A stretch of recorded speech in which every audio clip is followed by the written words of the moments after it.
Oh buddy, Andy here again. Well, a couple of things have happened over the past few days and that made me wonder, how on earth did we ever manage without the internet? I mean, you're watching this on the internet or some sort of computerized device which has used the internet in some way or other, and I've got to upload it via the net and all these type of things. The other day, I can't remember, it was Wednesday or Thursday of last week, we lost the internet in my house and right across the southeast, a lot of people, as it happens, for around about 9 hours, and it was longer for other people. BT, British Telecom as it used to be, provide most of the infrastructure for all the telephone lines that we've got in the UK, because they were originally a public company and now they've gone into a privatised company years ago. People, yes, there are other internet service providers that are around, but they tend to use the same cables, the same old copper cables or even fibre cables nowadays. And they share them or hire them or whatever the arrangement is. I don't know exactly how it works. So it wasn't just BT customers like myself that were affected. There were lots of other ISPs that were affected as well. And if you think about it, in London and the South East, and I don't know the figures, but that's a lot of people. Obviously, at first, I thought it was just me. You noticed that the broadband's got off, the phone worked, but the actual internet itself had gone off. But then later on, I found out that other people in Brighton, 30 odd miles away, and obviously seen something about it in London.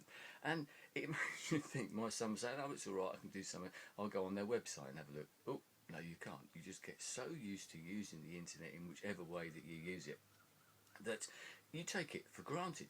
And something else that's happened over the last few days, we've had a bit of a banking crisis, not that type of banking crisis, but an internet banking crisis, shall we say. RBS and NatWest, two of the biggest banks in Britain, and I've had a problem. They did one of these software upgrades, and you know what it's like. I'm recording this on an iPhone. You've probably had it with your own phones or whatever, or you update your internet browser or your operating system or something like that. And there's always that little bit of worry that when you start it back up again, it's actually going to work the same way that it did before.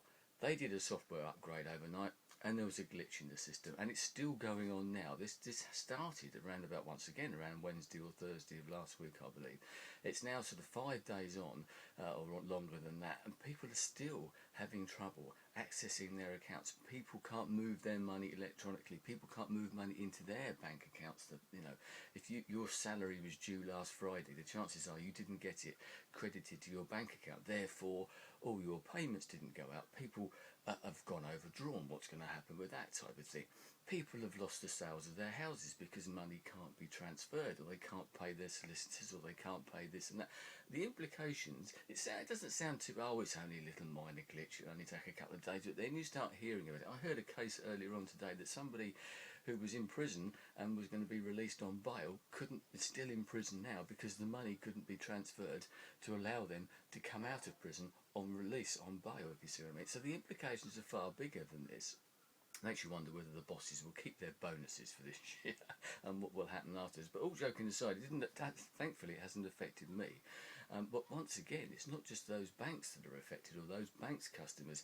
Other people use their services to pay their accounts. It doesn't matter whichever company you might use. If they bank with those particular companies, then you could be affected if you're owed money by them. The tentacles start to go out, don't they? But it just makes you realise how much we do rely on it, and whether there comes to a point where the internet can't do everything. Certainly not yet. Certainly not with the infrastructure that we've got at the moment and things in place. So I do think, to an extent, that some people do just pay lip service to, we need an internet site, we need to get this up because everybody else is doing it, everybody else is doing social networking or something, we need to get involved. And they don't do it properly, they don't think it through, they don't think of the implication. I'm not suggesting that's the case in these two cases that I've just mentioned, because they are big companies. I'd like to think that they would be far bigger than that and far more prepared, but I don't think everybody else is yet. They think we need to get onto the bandwagon. The internet certainly at the moment can't do everything, and that's been proved now, I think, by what's happened. We're bunging so many services onto the internet. Governments are doing it. You can't pay this or you can't do that in the way that you used to face to face. You have to do it in another way. Visit the website here, visit this site, or use Twitter or something like that. Until everybody's up and running and everybody's got everything that needs to be done and the infrastructure's in place, we need to start walking before we start running, if you see what I mean. You know, I think we're trying to run before we can walk to an extent in some places. But all this neatly ties up, I think, with the 100th birthday celebrations of the late Alan Turing, who, the father of the computer age, I think, in lots of different ways. He did loads and loads of different things, you know, sort of shortened the Second World War by a couple of years because of all the work that he did with breaking Enigma codes and Enigma machines and all that at Bletchley Park in the war.